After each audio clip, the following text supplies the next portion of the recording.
te parece? Esto es algo nuevo, man. ¿Qué te parece? Algo nuevo, nuevo.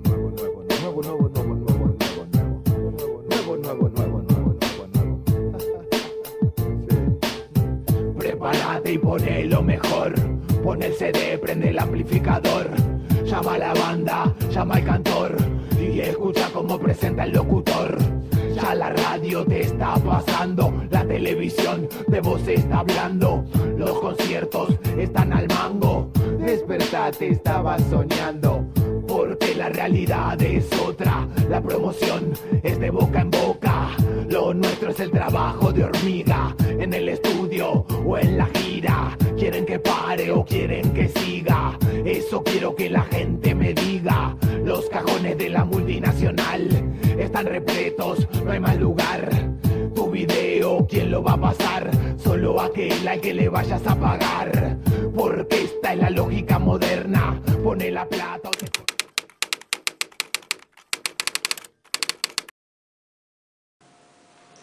El término derechos humanos fue utilizado por primera vez el 10 de diciembre de 1948 en la Asamblea General de la Organización de las Naciones Unidas en la Declaración Universal de los Derechos Humanos, donde en principio se estableció como definición puntual para derechos humanos los derechos inherentes a todos los seres humanos sin distinción alguna.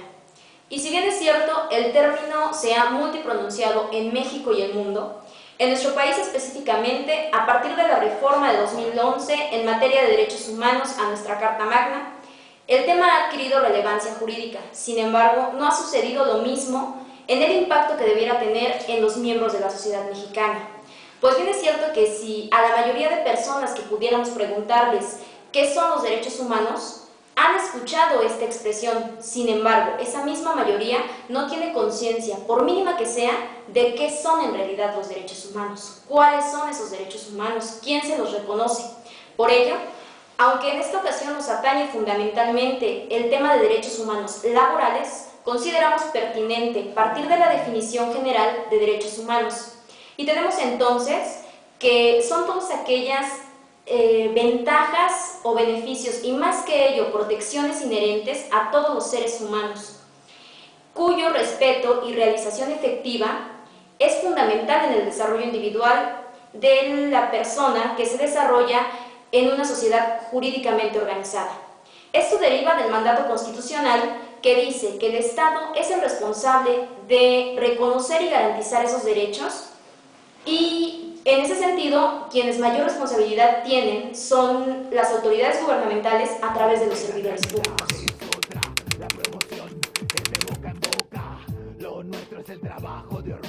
Tenemos que para su clasificación los derechos humanos, según el licenciado en Derecho Daniel Zair Panilla Martínez, egresado de la UAM Azcapotzalco y autor de la tesis Derechos Humanos Laborales, señala que estos han sido categorizados por la doctrina para su estudio en una subdivisión por grados y generaciones, atendiendo a sus principales características, tales como la progresividad. En ese sentido, Panilla Martínez realiza una interpretación de los rasgos esenciales que la doctrina señala para cada generación, y nos dice entonces que son derechos humanos de primera generación todos aquellos derechos civiles y políticos que consagran una exigencia social como auténtico derecho, que están difundidos internacionalmente y que suponen una serie de barreras y exigencias ante el Estado respecto de los ámbitos de exclusión y autonomía en cuanto al poder del mismo.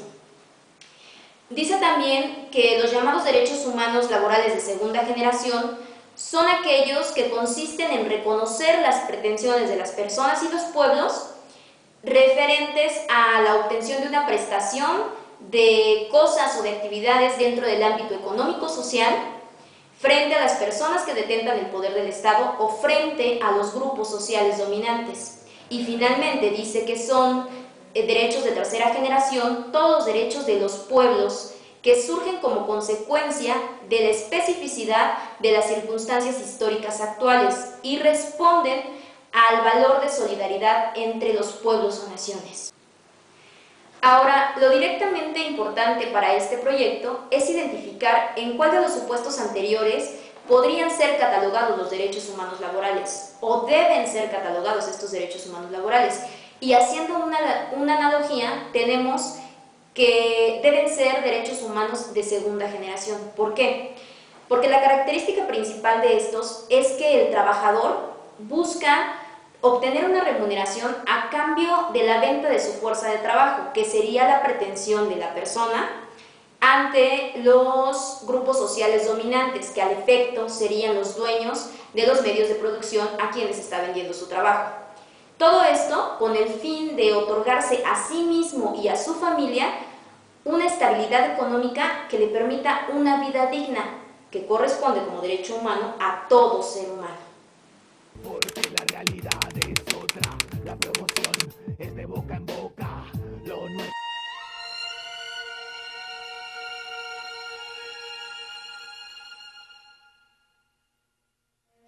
Par l'effort de tous, par la collaboration de cœur et d'esprit de tous, nous élèverons le monument de paix et de justice sociale que les peuples ont conçu après la catastrophe de la guerre.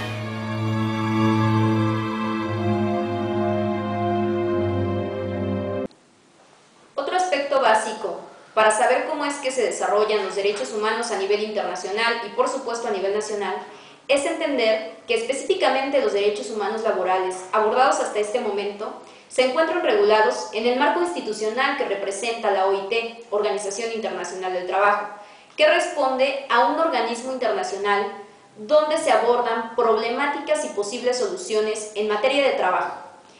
La organización tiene su sede en Ginebra, donde se estableció en el verano de 1920, fungiendo como su primer presidente el francés Albert Thomas. Actualmente, Guy Ryder es el 10º director general que asume el mandato y fue apenas en octubre de 2012.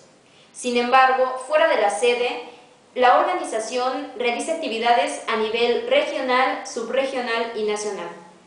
Para lo que concierne a nuestro país, a nivel regional, la organización tiene su oficina para América Latina y el Caribe en Lima, Perú.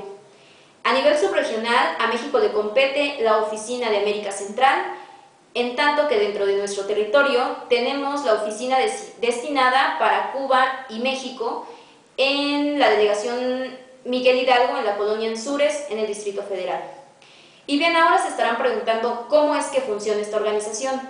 Básicamente actúa sobre una estructura tripartita, donde los representantes de los trabajadores y los empleadores, conocidos como interlocutores sociales, participan en pie de igualdad con los gobiernos en la formulación de políticas y programas.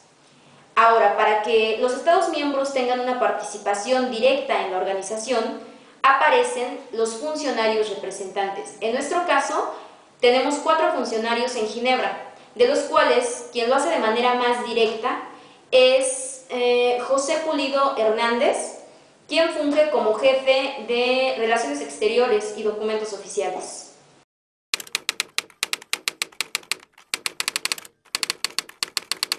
De acuerdo con la Organización Internacional del Trabajo, los derechos humanos laborales son aquellos derechos humanos vinculados al mundo del trabajo que se orientan a posibilitar condiciones mínimas laborales, considerando al menos los derechos humanos laborales fundamentales regulados por este organismo.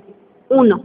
Empleo estable, que implica la posibilidad de elegir libremente el trabajo, obtener empleo sin discriminación alguna, recibir la capacitación adecuada para realizarlo y principalmente debe contar con garantía de estabilidad mientras exista la materia de trabajo.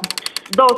Un salario suficiente que consiste en la remuneración equitativa y satisfactoria que asegure al trabajador una existencia decorosa. 3. Las condiciones satisfactorias de trabajo que comprendan un horario de trabajo y un descanso suficiente para recuperar la energía perdida, así como un ambiente laboral adecuado y buena capacitación. Prevé también la seguridad social, entendida de acuerdo con la OIT, como la protección que el Estado proporciona a sus miembros mediante una serie de medidas públicas. 5. La equidad de género basada en el principio de igualdad entre hombres y mujeres, ya que garantiza a las trabajadoras el acceso al empleo en la misma condición que los hombres, generando el derecho a recibir salario igual por trabajo igual. 6. Los derechos de los menores trabajadores, que consiste en la prohibición del trabajo de menores de 14 años, en donde el Estado tiene la obligación de garantizar y vigilar la protección para estos. 7. La libertad sindical, que posibilita el derecho a asociarse o afiliarse para la defensa de los propios intereses de las y los trabajadores en un sindicato o cualquier otra forma de organización laboral sin intervención de autoridades ni de patrones en la vida sindical. 8. Prevé la contratación colectiva, que se entiende como la posibilidad de tomar en cuenta la voluntad de los trabajadores, así como las condiciones reales de la empresa para la determinación bilateral de las condiciones de trabajo. 9. La huelga como el acto legítimo de defensa de los derechos de los trabajadores frente a la empresa o el patrón. A través de la huelga se suspenden las labores del centro de trabajo para presionar al patrón. 10. En cuanto a la irrenunciabilidad de derechos adquiridos, es una característica de los derechos humanos y en materia laboral implica que ninguna trabajadora o trabajador pueden renunciar a los derechos que reconoce la ley como mínimos o que se han adquirido con la celebración bilateral del contrato colectivo de trabajo. Y finalmente, también la OIT prevé la justicia laboral, que se entiende como la obligación de que el Estado otorgue una garantía a través de medios jurídicos adecuados en caso de que se presente la violación a uno o más derechos de las y los trabajadores. Implica la posibilidad de que el trabajador pueda ser escuchado públicamente y con justicia por un tribunal independiente e imparcial con el fin de que determine la violación que en su caso se haya hecho en contra de sus derechos humanos laborales y las obligaciones que deriven del trabajo que realiza. Ay, muy tarde.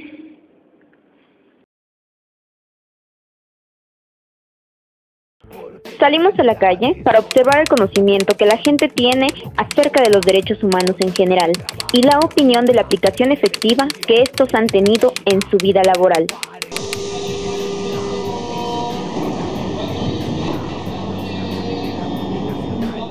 Están repletos, no hay más lugar. Tu video, ¿quién lo va a pasar? Ya. Hola, buenas tardes. Mi nombre es Diego Vázquez. Oye, ¿tú sabes cuáles son los derechos humanos? Sí, ¿Cuáles son los derechos? Son los derechos a los que cada persona tenemos. Ahora sí que me valga la redundancia, derecho, lo que es pues no sé, buen trato, que no haya discriminación, todo eso. Sí, ahora, ¿sabes cuáles son los derechos laborales? Bueno, los derechos humanos laborales. No, muy bien. Bueno, te explico rápido. Los derechos humanos laborales son un salario justo, un empleo estable y un seguridad social. Entonces, ¿tú crees que en tu experiencia laboral se te han hecho valer estos derechos? Yo digo que sí. Bueno, ahorita que me acabas de comentar esto de seguridad social, el salario justo y pues también lo estable. Yo creo que sí, hasta ahorita, bueno, sí me lo han respetado. En unos trabajos, tanto como en otros, pues no. Por ejemplo, antes yo estuve trabajando en agencias aduanales y todo eso, y pues casi no era lo que me comentas, ¿no? Por ejemplo, la seguridad social, pues no tenías. El trabajo estable, pues a veces. Y el salario justo, pues no tanto, pero más o menos. Y ahorita que entré a trabajar al gobierno, pues sí, o sea, ¿Se te ha respetado? Sí me ha respetado hasta el momento. Bueno, muchas gracias. No, ¿de qué? Hasta luego. ¿Qué son los derechos humanos? He oído hablar de derechos humanos, pero realmente no los conozco. No los conoce. Bueno, algunos de los derechos humanos que reconoce una organización que se llama la Organización Internacional del Trabajo son salarios, un salario suficiente, derechos sociales, seguro social, perdón, y empleo estable. ¿Usted cree que se le ha hecho valer en algún momento de su vida laboral alguno de estos derechos que le mencioné? O sea, si se le han hecho valer, o sea, ¿los ha puesto en práctica? No, sino que pongo a pensar que eso de trabajo laboral pues no es conveniente porque el salario que el gobierno pone no está, ¿cómo se llama? No pues no es un salario justo para la ciudadanía. Imagino yo que la ciudadanía no podría aceptar ganar unos 7 pesos la hora. Entonces, es lógico que nadie me acepte, pero desde el momento que el gobierno dijo que se va a hacer eso, la ciudadana ya no tiene nada que hacer más que aceptar, aguantar cómo viene la situación. Perspectiva histórica, ¿no? Buenas tardes. ¿Usted sabe lo que son los derechos humanos? Sí, claro que sí. Los derechos humanos son los que quieren respetar a cada ciudadano que hace sus participaciones en cada una de las actividades que realiza. Exacto. Usted sabe que hay un organismo que se llama la Organización Internacional del Trabajo que reconoce los derechos humanos laborales. Sé que existe en muchos países. Soy extranjero, he visitado 16 países y sé que cada país lo tiene su del trabajo y de los derechos humanos. Bueno, entre ellos, les voy a mencionar no los fundamentales, pero les voy a mencionar algunos. Uno es el empleo estable, las condiciones buenas condiciones satisfactorias en un empleo, el salario justo y la seguridad social. ¿Usted cree que en algún momento de su vida que ha estado laborando estudiando?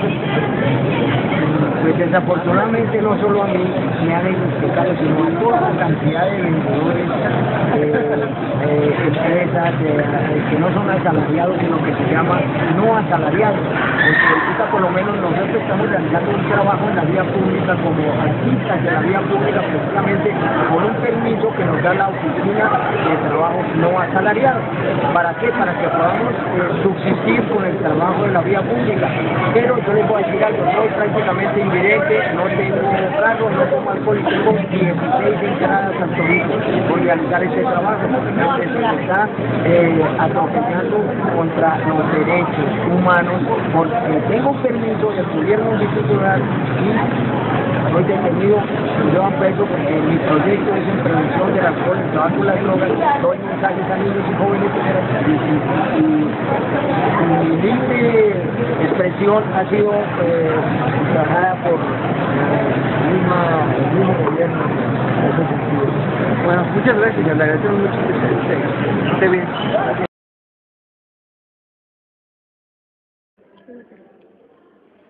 Convenios 29 y 105 respecto a la eliminación del trabajo forzoso u obligatorio en todas sus formas.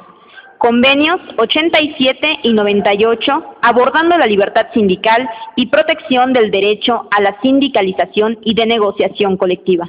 Convenio 100 y 111 consistente en la igualdad de remuneración y no discriminación, entendido como empleo y ocupación.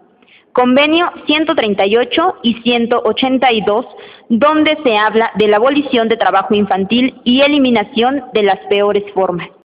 Estamos aquí con Daniel Said, que realizó su tesis sobre los derechos humanos. Nosotros venimos a preguntarte, desde tu perspectiva, ¿cuál es el impacto que han tenido los derechos humanos en materia laboral reconocidos por la OIT y por la CNDH respectivo al trabajador mexicano? Bueno, pues tendría como varias opiniones, ¿no? Primero, a partir de un hecho fundamental, que es el reconocimiento de estos derechos, ¿no? El reconocimiento de estos derechos desde la Constitución mexicana, no hablando tanto, fíjense, desde el entendido de la Constitución de la OIT, ¿no? Es importante señalarlo porque la Constitución mexicana es uno de los instrumentos legales en materia de derecho del trabajo más integral en todo el mundo. Pues, ha sido una constitución que es copiada en Colombia, en Brasil, en Chile, en muchos países de América Latina y que es tomada como ejemplo en otros países, ¿no? En Europa incluso. Entonces yo me atrevería a decir que se debe partir de una perspectiva histórica, ¿no? De esta lucha que se dio desde antes de 1910, que tiene que ver con la revolución, y con el reconocimiento de estos derechos se involucraban muchas partes en el proceso, ¿no? Bueno, los trabajadores tomamos a través de organizaciones, ¿no? En ese entonces no eran organizaciones sindicales, sino eran organizaciones mutualistas, en su mayoría, y tienen una gran influencia de un pensador mexicano que es Flores Magón, que finalmente esa influencia fue recogida en la Constitución mexicana, ¿no? ¿Y por qué es importante decirlo? Porque fíjense que la Constitución de la OIT, el Tratado de Versalles, habla mucho sobre estos derechos a partir de haber hecho un trabajo en San Diego, en San Francisco y en Ginebra, de reconocer la historia mexicana. O sea, la Constitución mexicana fue uno de los fundamentos que generó la Constitución de OIT, la Declaración de Versalles. Y bueno, esto es importante decirlo porque partimos de ese reconocimiento, ¿no? ¿Qué ha sucedido en estos últimos 100 años, ¿no? Básicamente, a partir del reconocimiento de estos derechos que son fundamentales para las personas y que se desarrollan en el ámbito laboral, en México lo que ha sucedido es un desconocimiento de la ley, ¿no? Una desafortunada inaplicación de la legislación. Y si bien es cierto, se han reformado las leyes hasta en los 70s, en el 80, y actualmente estamos ante una posibilidad casi inminente de que la Ley Federal del Trabajo se reforme, no menos cierto es que los derechos humanos en México también han tenido un avance muy importante. A nivel regional, México es uno de los países que más cumplimiento ha dado a sus tratados, ¿no? Por ejemplo, a los convenios de la OIT. Sin embargo, tiene muchas carencias todavía, ¿no? El Estado mexicano en ¿cómo lo podríamos definir? En esta situación esquizofrénica de que de pronto firma un tratado y al día siguiente de que se ratificó y de que efectivamente tiene vigencia el tratado, lo está violando, ¿no? Entonces, por un lado, se postula en Naciones Unidas, en OIT, como el gobierno, el Estado, la administración del presidente tal por cual, que más tratados internacionales de derechos humanos ha firmado. Digamos, en los últimos 20 años esa ha sido la tendencia, ¿no? Y en la práctica, estos tratados internacionales carecen de comités de seguimiento, comités de evaluación. Al interior del Estado mexicano han sido muy pocos o escasos los casos en los cuales se ha dado cumplimiento efectivo a estos tratados, ¿no? En materia de derecho del trabajo y derechos humanos, me parece que en el aspecto en donde más cumplimiento se ha dado, pero en donde más falta hace, es en el tema de la discriminación, ¿no? En el tema de equidad de género y en el tema del trabajo infantil. Esos son los tres aspectos que el Estado mexicano, a pesar de que ha hecho muchos esfuerzos en la materia, no ha conseguido, no ha logrado tener una eficacia, ¿no? Esos temas. Y los temas donde no ha tenido ningún esfuerzo, ni el más mínimo, es en materia de libertad sindical, ¿no? En libertad sindical, los derechos sindicales en México cada vez van hacia abajo, ¿no? Entonces tenemos una perspectiva del derecho colectivo, de los derechos humanos laborales colectivos, muy negativo, ¿no? En nuestro panorama, incluso a futuro, es un panorama, pues yo no me atrevería a decir de apología, de cataclismo, pero sí estamos cerca de una regresión de derechos, ¿no? Es decir, esta gran constitución de la que les hablaba al principio, que fue una constitución muy buena, se está regresando en los hechos, ¿no? Y ahora, desafortunadamente, en las legislaciones. Y otro tema importante, además de los que ya les señalé, el tema de la inspección en el trabajo. Es un tema fundamental para el tema de los derechos humanos laborales. En México hay menos de 500 inspectores del trabajo que tienen la función y la facultad, digamos la obligación de garantizar que se cumplan los derechos humanos laborales y que se protejan, ¿no? Al interior de las empresas privadas. Y aquí es uno de los temas que más ruido ha hecho incluso en la doctrina internacional, ¿no? Ha sido señalado que el Estado es el único responsable de garantizar los derechos humanos. Sin embargo, en la doctrina internacional ha avanzado tanto que ahora dicen, bueno, las empresas multinacionales, las empresas transnacionales también son obligadas a garantizar los derechos humanos, al menos a protegerlos, ¿no? Y respetarlos. ¿Y qué tiene que ver con la inspección en el trabajo?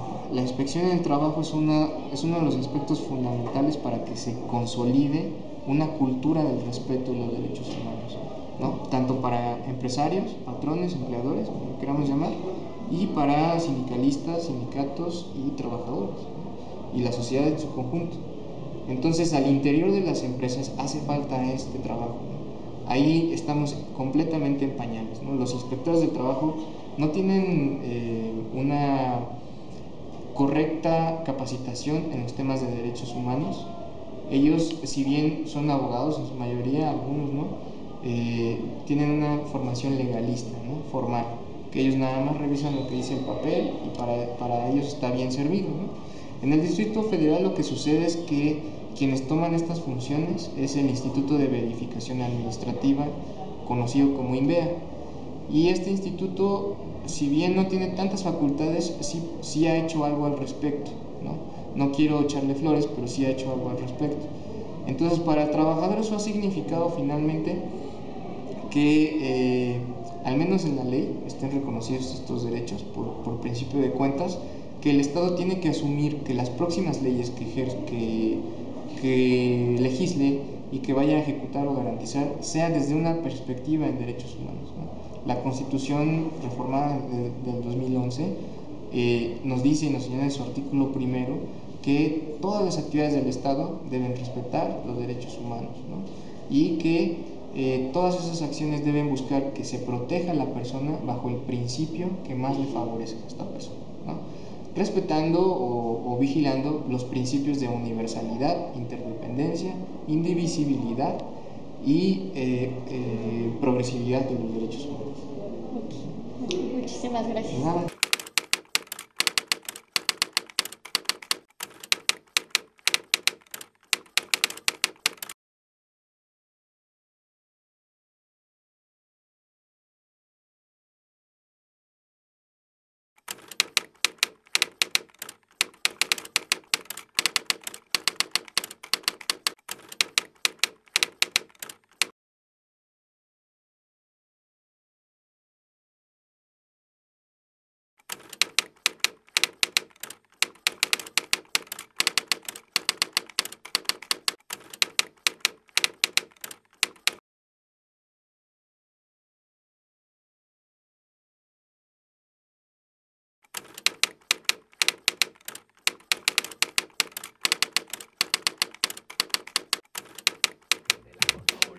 Estoy ahorrando para ganar un premio, porque muy caros los están vendiendo, pero la gente lo está sabiendo, por eso conmigo la masa se está moviendo. Ya no hay tiempo para punto y aparte, hoy todo es plata y nada es arte. Ya no hay tiempo para punto y coma, si no pones plata, andate a la goma.